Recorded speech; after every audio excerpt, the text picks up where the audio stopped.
어떤 선생님이 반 학생들에게 숙제를 내주었습니다. 다음 주에 학교에 올 때 상자 안에 새로운 생명을 뜻하는 물건들을 가지고 오도록 해라. 그 반에는 스티븐이라는 아주 공부 못하고 IQ 낮고 조금 학습 능력이 떨어지는 그런 아이가 한 명 있었습니다. 다음 주에 아이들이 상자 안에 여러 가지 물건들을 가지고 왔습니다. 어떤 아이는 나비를 가지고 왔습니다. 나비가 날아다닙니다. 어떤 아이는 상자 안에서 푸른 풀잎을 가지고 왔습니다. 푸른 풀잎을 보여주면서 정말 싱싱한 생명이에요. 어떤 아이는 상자를 열어보니까 예쁜 꽃이 들어있습니다. 스티븐은 상자를 가지고 와서 열어보니까 아무것도 없었습니다. 선생님이 깜짝 놀랐습니다. 이 아이에게는 이런 똑같은 숙제를 내주면 안 되는데 너무 어려운 숙제를 내줬나 보다. 이렇게 생각하고 있을 때 스티븐이 말합니다. 지난번에 선생님께서 예수님이 무덤에 묻힌 지 3일 만에 살아나셨다고 하셨죠. 이 상자는 예수님의 무덤이에요. 이렇게 말하는 것입니다. 선생님이 스티븐을 안아주면서 그래, 네가 가지고 온 상자가 제일 좋은 상자구나. 새로운 생명을 보여주는 제일 좋은 상자구나. 그렇게 얘기하셨다고 합니다. 여러분 혹시 죽었다가 깨나도 못하는 일이 뭔지 아십니까? 죽었다가 깨나는 일입니다. 그거 우리 힘으로 할 수 없습니다. 그런데 죽었다가 깨나는 일을 하나님께서 하셨습니다. 예수님의 무덤이 비었습니다. 새로운 생명의 능력이 나타나서 무덤과 죽음과 사망이라고 하는 것을 이기셨습니다. 공부 잘 못하는 스티븐이 어떻게 그런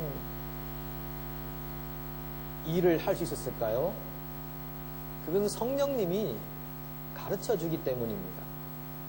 사람이 머리가 좋다고 아는 것이 아니라 성령님이 가르쳐 주셔서 스티븐도 그 일을 알게 된 것입니다. 이 자리에 와서 우리가 부활을 믿고 부활을 찬양하는 우리 모두도 성령님의 과외를 받은 사람들입니다. 특별하게 우리의 가슴 속에 예수께서 죽었다가 살아나셨구나 하는 사실을 믿는 믿음의 마음이 생겼습니다. 요즘 세상 사람들 속에 과연 이런 믿음을 가진 사람이 얼마나 많이 있습니까? 그런데 우리가 믿고 있다는 것은 여러분의 IQ가 아니고 하나님이 우리 속에 믿음을 주시고 깨우쳐 주셨기 때문입니다.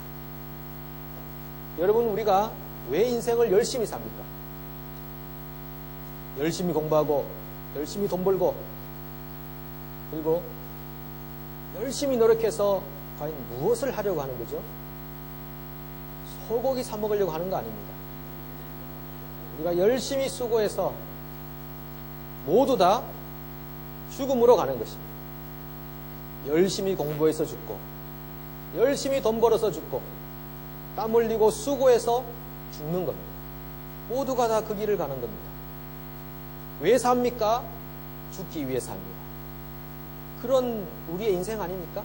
모든 사람이 다 죽음을 위해 가는 거죠. 그런데 예수님께서 부활하심으로 말미암아 이 죽음이 끝이 아니구나.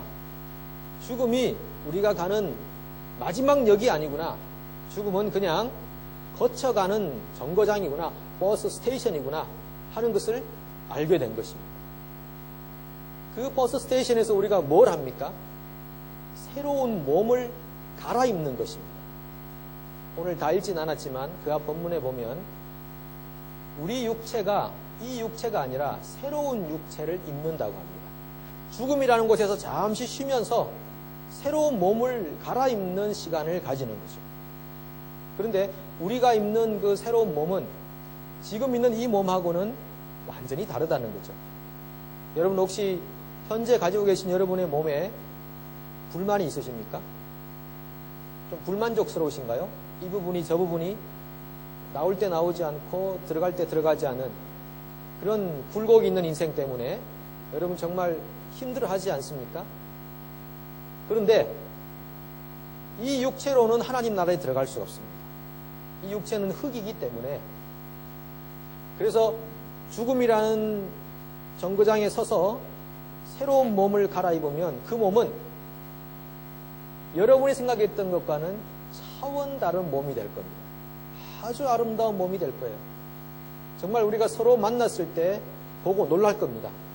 아니 이렇게 아름다우셨어요? 이렇게 영광스러우세요? 이렇게 빛이 나세요? 살아있을 때는 그렇지 않으셨던 것 같은데 어떻게 돌아가신 후에 왜 이렇게 빛이 나고 아름다워졌습니까? 다 정말 멋있는 그런 몸을 갖게 되는 것입니다. 그 몸은 썩지 않습니다. 부패하지 않습니다. 어디 아프지 않습니다. 고통스럽지 않습니다. 새로운 영광의 몸으로 영원한 부활체의 몸으로 우리 주님과 영생하게 될 줄로 믿습니다. 그런 사람들이 우리라면 여러분 우리는 얼마나 영광스러운 존재입니까? 비록 우리가 겉으로 보기에는 좀 부족하고 모자라고 좀 연약하고 성격적으로도 이상하고 그런 부분이 많이 있지만 그런데 우리가 이미 그 영광을 얻었다고 생각한다면 우리는 얼마나 영광스러운 존재가 되었냐는 것입니다. 이렇게 우리가 새로운 몸을 입을 사람들이라면 그러면 썩어질 수 있는 우리의 몸을 가진 이 땅에서는 과연 무엇을 하며 살아야 됩니까? 우리가 영광을 얻는다고요? 새로운 몸을 입는다고요? 정말 놀라운 일이네요. 그러면 이 땅을 사는 동안 이 육체를 가진 동안은 무엇을 해야 됩니까? 라고 물으시는 분들에게 오늘 성경이 말해주는 겁니다. 주의 일에 더욱 힘쓰는 자가 되라. 사도 바울이 고린도 교회의 성도들에게 권면하면서 너희에게 부활이 있는 줄 아느냐? 부활이 없으면 우리의 인생은 정말 불쌍한 사람들이다. 그런데 부활이 있다. 사망을 이겼다. 그렇게 선포하면서 마지막에 말하는 말이 그러므로 너희는 주의 일에 더욱 힘쓰는 자들이 되라. 권면하시는 겁니다. 자, 오늘 부활을 믿는 우리에게 주님의 또 다른 사명이 주어졌습니다. 예수님께서 부활 승천하시면서 제자들에게 너희는 가서 모든 족속으로 제자를 삼아 아버지와 아들과 성령의 이름으로 세례를 주고 내가 너희에게 분부한 모든 것을 가르쳐 지키게 하라. 올지어다 내가 세상 끝날까지 너희와 항상 함께 있으리라. 사명을 주셨는데 그 사명은 제자를 삼으라는 사명이었습니다. 가서 제자를 삼으라. 오늘 사도 바울이 우리에게 주의 일에 더욱 힘쓰는 자들이 되라라는 것도 제자를 삼는 삶을 살라는 명령과 같은 것입니다. 어떻게 제자를 삼습니까? 데리고 와서 그냥 무조건 가르치면 됩니까? 그렇지 않습니다.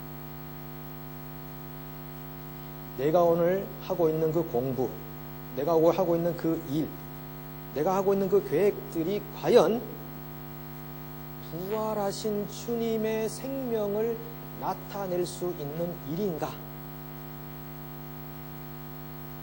내가 하고 있는 그 일이 과연 죽음으로 가득 찬 사람들이 모두 죽음으로 가고 있는 이 세상에 생명을 일으킬 수 있는 능력의 삶인가? 서로를 권면하고 세워주는 삶인가? 땀을 닦아주는 삶인가? 손에 물을 묻히며 수고하는 삶인가? 정말 복음을 담대하게 선포해주고 가르쳐주는 삶인가? 우리가 하고 있는 그 일, 우리가 하고 있는 공부, 우리가 하고 있는 그 계획을 다시 한번 돌아보시는 부활절이 되십시오. 그래서 여러분과 저의 삶 안에서 죽음을 이기신 생명의 부활이신 주님의 능력이 나도 모르는 사이에 향기가 되고 냄새가 되어서 주변 사람들을 살리고 왕갈의 지역을 살리고 여러분이 살고 있는 그 땅을 살리고 우리가 살고 있는 이 뉴질랜드를 함께 더불어 살려내는 하나님의 귀한 사명자들로 이 땅을 살아가시기를 주님의 이름으로 축복합니다.